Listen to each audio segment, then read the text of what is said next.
This video is regarding two of the cloud formation templates that I was working on since last few weeks. This is the first one, cloud formation all public JSON. This is the second one, cloud formation public private.json. I will share this link in the description of this video. In the first one, the all public one, I have four EC2 instances that will be launched by this cloud formation template, and all those four instances will be running for different Node.js applications, which will interact with each other. In this first one, all will be having a public IP address. All the communication between one instance to other will happen using the private IPs, but they will all have public IP address. So this is a bit straightforward. There is nothing complex here, but in this case, public-private. Here, three of the instances I'm keeping in a private subnet, and two of the instances which need to be user-facing, those I'm keeping in a public subnet. The public subnet ones, the two instances will have public IP, and the remaining three will not have public IP. So with just the private IP, to have a internet connectivity for installing the software, we'll have a NAT gateway attached to it. Okay, so we'll see. This one I'm not going to show in this video. This can be launched same way as this one, because in this video I'm going to demonstrate the public-private one. So let me open this one and let me show some part of it. So see, the first, it is creating a VPC having this CIDR block 772.91.0.0/16/16. So basically this remains constant for this VPC. Next is subnet. The subnet one I'm keeping till this point constant. So dot one will be identifying subnet one, and dot 9 will be identifying my subnet 2. This subnet 2 is the private one. This subnet 1 is the public one. If you go below, we have this internet gateway being created here. Then attaching the internet gateway to the VPC. This is our root table attached to this VPC. And if you see the root, there is a root to internet gateway. And then subnet association. Subnet 1 is being directly associated with this root table having root to internet gateway, while this is the root table for the private one. And the private one, if you can see, I'm creating a NAT gateway. Yeah, this is the NAT gateway, and then NAT EIP route to NAT gateway. Again, this is allowing all incoming requests to the NAT gateway, and associating this NAT gateway to our subnet 2. The security group has required ports open where the applications are running. This is for SSH. This is for allowing all traffic within VPC. So using the private IP when we are doing communication, we need this one. Then this is 8988 is one of our application that is running at this port. And then this is 8995. This is another application.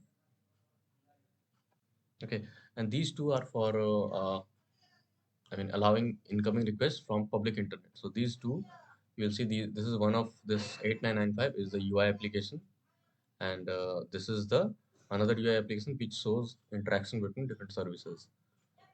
And this is the tags. Now from this point, I'm starting declaring all the EC2 instances. This is the first one, the log interaction one, which shows interaction between different services. We'll see in the last after deploying this Cloudformation template. So what it does is, in its user data, it is installing Node.js Git, then cloning this same repo, then going to Cloud Experiments and app directory, and it is running the first .js file, the API interaction JS, and it is running it at port 8988. Next one, if we go, now this one is having public IP, so this is keeping it true. Next is UIC2. This is another UI application from which we create user, register user, or search user. We'll see those. This is again doing the same clone and all those things, running the UI.js file. Then it also takes these arguments. So it requires to call two services: register service URL and the search service URL. Now at this point, you can see I have hard coded these private IPs, which is because while creating these instances, I'm already providing private IPs. So these gets assigned. It will not get any another private IP. It will be whatever I have assigned here, and that's how I am able to use those IPs. So our register service, which is declared below, is running on this IP, private IP, and this port. That's why I have assigned, I am providing those while running this node UI.js. And this application runs on port 8995. And this is the interaction server, the first one that we saw, for which the private IP is this one, and it is running on this port. Next, if we go, so from here, these instances are the one which are in the private subnet. So if you see here, while creating this CloudFormation JSON, I had encountered one issue where while installing, what was happening, the NAT gateway was taking some time to be attached, and while it is getting attached, some EC2 instances were already getting started up. That was causing an issue that at the time of running the user data, there was no internet connectivity because the NAT gateway was yet to be attached. So what I had done is, before running the user data for the remaining three EC2 instances, I have added this logic here to check internet connectivity. It keeps on running a loop, waiting, doing a sleep of 30 seconds every time to check if it can do a wget to www.google.com. That is whether internet connectivity is there. Only when it is confirmed that internet connectivity is there, it started with the remaining step like the update, install git node.js. Then again the same thing. It is running db.js here. Same thing for the other three. This is the register service EC2 instance. This is also waiting for internet connectivity, then doing other stuffs. And this is the last one, search service. It is also doing an internet connectivity check and then doing the other steps. Note this one I have only done for the private subnet because this one requires the NAT gateway to be attached, while the public ones will already have the internet gateway attached to its subnet. So there is no issue with the public ones, but the private ones were creating issue. Randomly, some one of the or the more than one of the instance was failing to run the user data. That's why I had kept this one. So let me go to CloudFormation and let me start creating a stack. I'll choose upload a template file, choose file.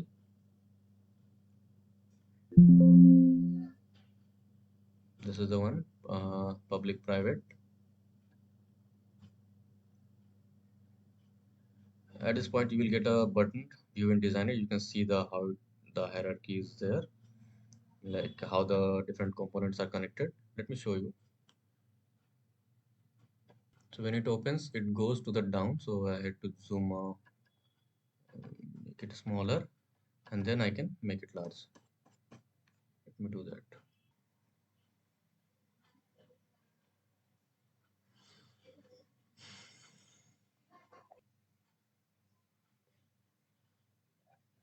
Looks like it failed. The reason being I am pointed to North Virginia while my stack is trying to deploy things in AP South one, that is Mumbai region. So let me switch the zone and re-upload. I will resume after that. See, in the correct region, this is how it appears. It properly showing these instances within subnet 2 and this instances within subnet 1. Because of the wrong region, the diagram was going bit incorrect. Now it is proper. Let me upload it and start the sub process. So it got created, and just like the region dependency that we saw, we also have one more dependency that is on the key pair name. I have a key pair named KP1, but if you are going to use it, you need to replace it with whatever key pair you have, an existing one. That one you can replace. So we'll now go to the EC2 instances. We'll do a refresh, and we'll be able to see all the five instances. Note two are having public IP, rest all are having only private IP. Now we can see this is the second last one is our UI1. So I'll copy its IP. This is the public IP, and I will launch it. It's 8995. This is the UI. So all user. We can see all the users. We can search, and we can also register. And let me show you the log interaction. So log interaction is running at this port 8988 and slash UI is the path. So if you go, we can see how many requests UI is making to search service, and from search service, how many are going to DB. Same thing here. We can click on these numbers and we'll be able to see the details of those. So that's it for this video. Let me know in the comments.